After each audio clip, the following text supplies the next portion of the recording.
Hi guys, for today's video I will show you how to change country on Amazon using Chrome. So let's get started. First open the Chrome on your mobile phone and search for Amazon.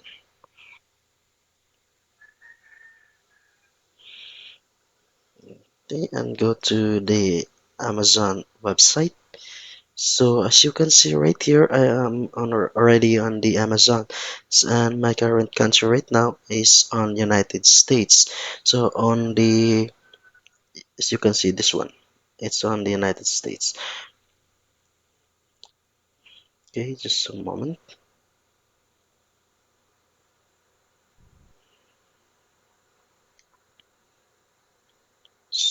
So right now on the upper left side of the website, as you can see right here, you can see all like this one.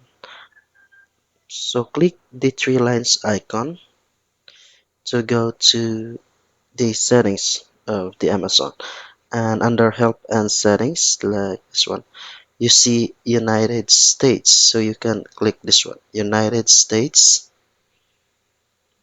And then you'll be routed to options on how to change the country on the Amazon website. So select your preferred country or region.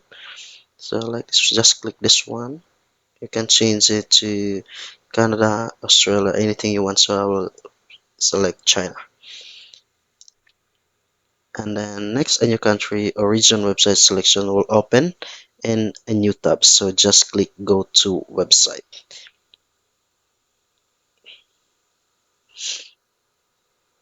So that's it. The country has all been already changed from United States to China. So that's it. Thank you for watching. Like and subscribe for more videos and updates.